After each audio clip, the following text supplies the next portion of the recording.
Assalamualaikum guys, welcome to the Life of Pim with me Pim, and we are back again to another chapter review 1085.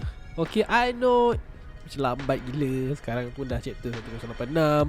Macam aku cakap sebelum ni, aku nak catch up juga semua, aku nak cover juga semua, aku tak nak ada yang tertinggal. So today, for this video, kita akan cover 1085 review untuk chapter yang ketiga, flashback berkenaan dengan Reverie. Tajuknya adalah The Death of Nefertari Cobra. Secara ringkas, sedikit recap lah, okay? Hint tentang Cobra ni, kematian Cobra ni lah, Oda dah bagi sejak chapter 956, yang kalau tengok sini release pada tahun 2019. Dah lama dah guys. Lepas tu kita boleh tengok pula dekat chapter 1054, kematian tentang King Cobra telah didedahkan dan Sabo adalah orang yang dituduh sebagai pembunuh. Lepas tu yang paling recently, chapter 1083, sekali lagi percubaan world government untuk nak cuba buktikan yang Sabo adalah pembunuh bila diorang release satu gambar, iaitu Sabo bersama dengan King Cobra yang masa tu terbaring berdarah. Fan of course buat macam-macam spekulasi, macam-macam teori, macam-macam soalan berkenaan dengan situasi King Cobra dan juga Sabo. But now, akhirnya dekat chapter ni kita dah dapat jawapan. Jawapan sebenarnya, perkara sebenarnya telah pun didedahkan oleh Oda. Alright, 1085 ni ada 16 page, 2 semi double spread and full flashback. Kita ni pula cover kepada dua situasi. Situasi pertama di bilik throne melibatkan Korosi, Cobra dan juga Imu. And situasi seterusnya stasi di luar Panja Castle, ataupun area Panja Castle lah, tapi kat luar lah. Alright, so jom let's get on to it. Seperti apa yang kita dapat dekat chapter sebelum ni, tu dia, Imu memunculkan diri di depan Gorose dan juga King Cobra. Cobra memang terkejut lah kan, berpeluh dia babe kat situ, terbatuk-batuk, sebab memang tak sepatutnya ada pun orang duduk kat situ. Kan, ni benda yang dalam cerita ni lah, untuk cerita ni benda yang sangat sensitif. Okay, sebab dia melibatkan macam kuasa, politik, pengualan dunia dan sebagainya lah kan. Ini adalah keputusan diorang kan, yang diorang pegang ratus-ratus tahun yang dahulu, daripada masa pembentukan WG tu sendiri. Tak sepatutnya ada one true leader. Tak sepatutnya ada orang duduk ke empty throne tu pun. Empty throne tu memang dicipta, dibuat sebagai simbolik yang memang dia adalah kursi kosong. Tiba-tiba ada orang duduk kat situ. Memang terkejut lah dia. Lepas tu dalam masa sama juga, Cobra dia ingat, dulu ataupun masa pembentukan The First 20 ni, ada orang nama Imu juga. Sudah kan? Adakah dia kebetulan Imu memang Imu yang sama hidup pada dulu sampai sekarang, ataupun ada orang yang sama guna nama Imu seperti nama dulu. Mungkin dia punya keturunan nenek moyang dan apa benda kan, contoh je lah. Okay, tak apa, kita bagi ruang kepada Imu dahulu, sebab dia ada dua benda dia nak cakap dan satu benda yang dia nak tanya. First, dia cakap pasal D. Secara ringkasnya, D adalah musuh The First 20 pada waktu dulu. And diorang ni pula sekarang Imu jaga tak muncul daripada mana ceruk dunia, semualah bawa nama D kan. And tapi itulah Imu cakap juga, tapi benda ni tak memberi apa-apa makna, sebab dia cakap diorang semua ni tak tahu pun apa sebenarnya D tu. Walaupun diorang membawa nama D, tapi diorang tak tahu pun apa D. Tapi still lah menarik lah, sebab orang yang bawa nama D ni bukan daripada satu tempat saja, ataupun daripada satu family. Memang betul-betul mengata dunia kan. Of course yang paling famous family Monkey D. Luffy, Garp, Dragon. Tapi dalam macam Marine pun kita ada macam Jaguar di Sol. Lepas tu tengoklah King of Pirates sendiri pun Roger. Lepas tu dia kahwin pula dengan orang yang juga ada D, Portgas di Rock. Lepas tu dapat anak Ace, pegang nama D kan. Lepas tu kita pergi jauh-jauh sikit, kita ada macam Law. Lepas tu kita ada Rock Zebek kan. So orang-orang yang nama D ni dah datang dari mana-mana ceruk lah kan. Tapi itulah, untuk waktu sekarang ni Imu cakap dia tak risau sangat, sebab orang semua ni memang tak tahu pun apa maksud dia. Tapi itulah, Imu cakap lagi, apa-apa hal benda ni sekarang jadi kecoh adalah disebabkan kesilapan besar yang Lily buat pada 800 tahun dahulu kan. Yang orang duk cakap Belanda tu, tu maksud dia kesilapan lah. Kesemua pengkaji-pengkaji macam dekat O'Hara tu sibuk lah nak kaji poneglyph, sebab nak tahu tentang White Century. Semua pirate-pirate kat luar sana yang berlayar semua nak mencari poneglyph juga untuk dapatkan harta The One Piece. So Ibu cakap ni semua masalah dia punca daripada Lily lah. Punca kan. Kesilapan dia ni yang telah menyebabkan poneglyph ni tersebar luas, merata dunia. Tapi itulah Ibu tertanya, adakah benda malang ataupun benda buruk yang berlaku ni adalah hanya satu kesilapan secara orang kata tak dirancang, atau sebenarnya memang betul-betul telah dirancang? Kan, tapi lepas tu Imu cakap lagi untuk jawab kepada persoalan ni, actually boleh jumpa dalam surat yang Lily tinggalkan di Alabasta. Sebab sebelum tu kan King Cobra dia cakap ada surat yang turun-temurun diberikan kepada setiap raja-raja. Imu pelik lah, kenapa Cobra hanya menggunakan panggilan Nefertari Lily sahaja, kenapa tak sebut nama penuh dia? Masa ni kalau kita baca kat manga tu memang apa pula maksud ni kan, apa nama penuh benda pula ni?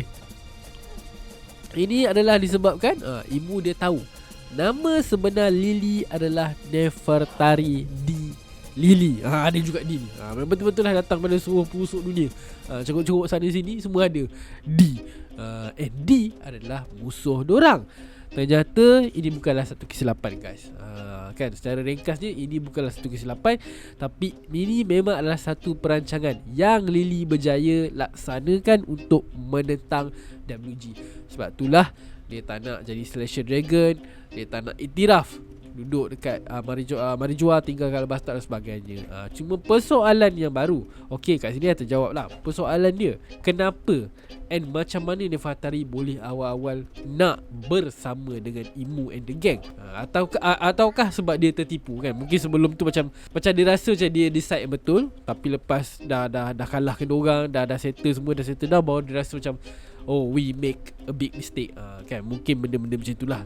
Benda ni kita tak dapat lagi jawapan dan detail dia, but for sure ada something yang berlaku. Tapi itulah, kembali semula kita dekat chapter ni, kita dapat tengok lah kat sini bila berkata Cobra tu sebut je D. Punyalah tak suka, jijiknya Imu ni dengan nama D. Teruslah dia teruslah dia serang dengan satu teknik ataupun kuasa yang boleh kata agak unik, hitam, seperti satu bayangnya kuasa dalam bentuk rupa arrow. Tapi arrow ni tak datang directly daripada Imu, dia datang daripada tepi. Macam datang daripada Gorosei. Tapi tak kisahlah, dia menikam Cobra dari belakang. Padahal masa tu Gorosei semua dah ready lah senjata kan, masing-masing nak bunuh Cobra. Ada pistol lah, seorang bawa pedang lah. Tapi bukan diorang yang bertindak, Imu dulu yang bertindak. Dalam masa yang sama, tu dia Sabo ada kat situ. Ada kat area berdekatan. Memang dia ni pula memang daripada awal lah dah dapat something kan, daripada chapter lepas lagi. Kita dapat tengok lepas dia berpisah dengan Bonnie tu, memang dia nampak macam dia nak investigate lebih kan. Dan penemuan dia, itulah dia. Memang sangat-sangat benda yang sangat-sangat mahal lah babe.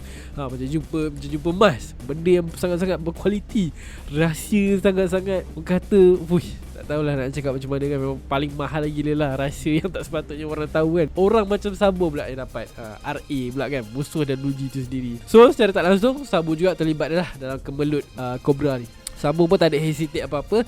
Terus babe, dia bagi satu teknik merah-merah Nomi yang sangat terkenal sejak pada zaman Ace lagi, Higan ataupun Five Fist, tepat ke arah Gorosei. And dia sempat juga lah selit sedikit satu lagi serangan ke atas Imu. Duk api besar dekat Gorosei tu, ada lagi satu kecil pergi ke arah Imu. Tapi Imu dia relax je guys. Dia relax je. Dia macam annoying je lah. Dia tak ada masalah sangat. Dia macam annoying, macam siapa pula Mamat duk buat hal kat sini kan. Sebab yelah, member tengah seronok layan history dengan Cobra, walaupun lepas tu macam bengang sebab dengan nama dia. Tapi itulah, ada pula yang tak siapa-siapa mengacau duk main serang kan. Tapi itulah, tak perlu Gorosei ataupun askar mana-mana nak datang melindungi Imu. Dia sendiri dah bertukar menjadi satu entiti yang tidaklah aku dapat explain kat sini secara mudah. Yang pasti entiti ni menggagalkan serangan Sabo, dan seterusnya muncul lagi 5 makhluk hitam bayang yang memang pelik di hadapan Sabo. Okey, hadapan bukan belakang. Dalam gambar ni kita macam kat belakang, tapi sebenarnya kalau kau tengok betul-betul, panel tu sebenarnya berpisah. So Sabo actually berhadapan dengan dorang. So, bila kita dah nampak benda-benda macam ni, memang agak susah lah awal-awalnya nak cuba brain macam nak proses benda semua ni. Tapi dalam konteks mudah faham, dia boleh jadi antara dua benda lah kan. Mungkin ini memang kuasa Gorosei, tapi kita nampak macam ni sebab dia dalam bentuk siluet, orang tak nak tunjuk lagi rupa sebenarnya. Ataupun diorang ni memang meminjam kuasa Imu macam bagi kuasa diorang dan tukar jadi setara benda lah kan. Okay. Dan masa ni jugalah gambar Sabo and Cobra telah ditangkap, seperti yang kita nampak dekat surat gambar yang diorang release dekat chapter 1083. kan, gambar diorang nak frame Sabo tu, nak kenakan Sabo tu kan. Tapi itulah, kat sini kita dapat tengok Sabo tak nak buang masa pun. Dia pun memang nak cuba selamatkan Cobra. Yelah, orang tua tu tak mati lagi kan. Kalau dah mati tu lain cerita lah, tapi dia tak mati lagi. So kenalah priority untuk selamatkan dia kan. Bukan fokus lawan, fokus menyelamat. Dia sama macam kes kat luar masa dekat Selection Dragon punya tempat tu. Point dia bukan nak melawan dengan Admiral ke apa benda. Point dia nak selamatkan slave and lagi mission-mission yang ada tu lah. Itu je kepentingan dia. So kat sini Sabo nak cuba selamatkan Cobra lah. Tapi itulah, Cobra macam tak apalah bro, it's okay kan. Benda aku dah teruk kan, cedera parah, nak lari 2 orang pun susah. Yelah, Cobra pun dah tua, bukan aktif, bukan muda lagi mana. Lepas tu member tu pun dah berkursi roda, bukan dapat lari ke benda kan. So dia pun korbankanlah diri dia untuk memberi ruang kepada Sabo melarikan diri. Sebab Cobra tahu information yang Sabo release nanti akan menjadi sesuatu yang sangat-sangat penting. Ya Allah, terkejut aku. So dia pun nak Sabo bagi tahu Luffy, bagi tahu Vivi yang dorang Nefertari ni juga mempunyai D di dalam nama mereka. Ini bermakna mereka asalnya adalah musuh world government dan allies kepada Ancient Kingdom. Kan, so nak kena bagi tahulah, benda ni penting kan, nak bagi tahu yang kat mana side-nya geng-geng Nefertari, geng-geng Alabasta ni sepatutnya. And then duk tengah-tengah lari ni datang lagi satu arrow guys, and menikam diorang dua daripada belakang. Lagi pendek lah jangka hayat Cobra ni. Member dah macam cedera teruk, tapi tu dah masa sama Sabo pun cedera parah Habib, walaupun dengan hanya satu serangan. Benda ni pula kat luar sana memang ramai gila lah orang kritik, cakap Sabo lebih lah, lawan Gorosei pun tak lepas, lawan Ibu pun tak lepas. Aku macam like Sabo lawan dengan Gorosei, lawan dengan Imbu, yang memang orang yang kita juga mengatakan yang diorang ni adalah musuh yang terakhir. So of course lah kena susah lawan. Kau dah menang kat sini, takkan habis tengok cerita ni kan. Sabo pun bukan lawan 5 orang, lawan 6 orang, lawan Gorosei dan juga Imbu. Dia lawan dengan kuasa yang kita sendiri pun tak berapa nak jelas kat sini. Dia lawan dengan orang yang paling kuat kat WG, the final villain yang kita rasakan. Bukankah memang sepatutnya sukar untuk Sabo memang perlu je Gorosei dan Imbu ni kuat. Aku tak tahu kenapa dia orang nak jadikan benda sebagai satu isu. Walaupun isu dia aku tahu dia orang nak bahan Sabo, but still lah, why? Kenapa ada orang nak hate on Sabo? Kenapa nak benci Sabo? Apa Sabo buat tu? Aku tak apalah, abaikan je lah. Okay, so duk masa Cobra nak korbankan diri dia demi Sabo ni, dia ada cakap something guys. Okay, dia ada cakap something, and mungkin ayat ni adalah daripada kandungan surat yang Lily bagi tu. Tapi tu lah geram sikit lah kan, sebab Oda sorok. Oda cover dengan ada satu dialog, bubble dialog kat situ, and tak nak lah kita tahu apa kandungan surat tu secara tepat, walaupun memang waktu tu Cobra tengah jerit, tengah katakan ayat-ayat tu. Tapi itulah, matilah Cobra dalam keadaan yang bagi aku agak bergaya lah, kematian dan dicemburui dalam cerita ni, sebab dia menyelamatkan Sabo demi masa depan Alabasta dan juga masa depan dunia lah kan. Something yang yalah, itulah dia. Okay, at least kematian yang bukan kematian sia-sia lah.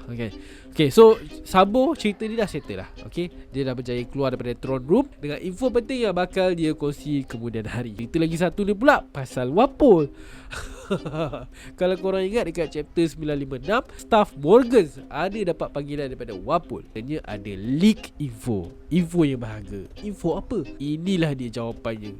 Daripada chapter 956, chapter 1085 ni lah baru kita dapat. Punya lah jauh gila. Kan, dekat lebih daripada 100 chapter guys. Tak lain tak bukan, inilah jawapan dia guys. Selain Sabo, Wapol juga menjadi saksi kepada kejadian yang berlaku terhadap King Cobra. Dan juga Wapol juga dapat melihat kewujudan Imbu. Lepas tu salah satu daripada makhluk hitam orang minyak benda, dia perasan something lah kan. Dia nampak, dia macam dia perasan ada orang kat situ, tapi dia tak tahu. Aku tak sure dia tahu tidak itu Wapol. Sebab yelah, Wapol pun dia mengintai daripada lubang kecil. So hebat gila lah kalau orang boleh nampak daripada mata kecil, ataupun mungkin orang punya Kenbu Haki ke apa benda untuk dapat detect siapa belakang tu, tak tahu lah. Tapi yang pasti Wapol yang pendek gila. Kan, Wapol yang pendek gila sebab dia nampak sesuatu yang tak sepatutnya dia nampak. Kan, rahsia besar pasal Imbu, pasal Cobra, pasal Gorosei dan sebagainya lah kan. Dia punya panik tu, dia lari, duk langgar semua benda. Habis semua benda dia pecahkan, sampailah kat satu bilik ni yang rupanya Vivi juga terlibat dalam situasi malang. Bapak dia terlibat di situasi malang kat situ. Vivi pula anak dia situasi malang kat sini. Kena tangkap dengan Cypherpole Zero. And kalau kita tengok balik pasal Vivi ni, last kita nampak dia dekat chapter 1083. Masa ni kononnya si Lucci ni nak jaga dia. Time ni pun fan ramai gila tertipu. Ramai lah fan buat teori katanya Lucci dan niat baik. Mungkin dia tahu apa yang Gorosei nak buat, apa yang government nak buat, so dia macam nak bantu Vivi dan sebagainya lah. Ternyata benda tu semua bullshit. Semuanya taik lembu, haram, tak boleh pakai. Tapi itulah, tak apa, kejap je pun malam Vivi. Tahu-tahu si Wapol yang duduk langgar-langgar semua ngepoh bilik tu, Vivi pun ambil lah kata peluang untuk sesenyap larikan diri juga, ikut Wapol kan. Kat sini ternyata satu lagi yang jelas yang Cypherpool ni semua sampah. Nak jaga, orang kata jaga Vivi pun tak lepas. Vivi je pun kan. Yang lagi kelakar sebab diorang ni pula adalah daripada CP9 yang naik pangkat kepada CV0. Aku tak tahu kenapa diorang boleh naik pangkat. Buat kerja macam ni pun tak boleh pakai. Memang noob gila. Kalau aku jadi Gorosei benda, aku dah pecat lah, bunuh diorang semua. Carilah candidate lain pun tak boleh pakai. Kerja simple jaga Vivi pun tak boleh. Memang busuknya organisasi. Okay, so itu je lah dia untuk chapter ni guys. Apa pendapat korang tentang chapter ni? Okay. Walaupun chapter ni dah lepas, kita dah ada chapter 1086, bagi aku still chapter yang menarik. Dapat tengok ibu bercakap, dapat tengok ibu borak dengan Cobra, dapat tengok jawapan apa yang berlaku sebenarnya dengan Cobra, dapat tengok kuasa ibu, kuasa Gorosei dan macam-macam benda lagi lah. Memang gila lah. So apa pendapat korang tentang kuasa ibu? Korang rasa kuasa apa tu? Okay, komen kat bawah. Alright, so thank you so much kepada semua yang menonton review untuk 1085. Minta maaf sebab lambat, but I'm so appreciate it kalau korang still layan. Thank you so much. Jumpa korang kat video yang lain. Alright, Assalamualaikum.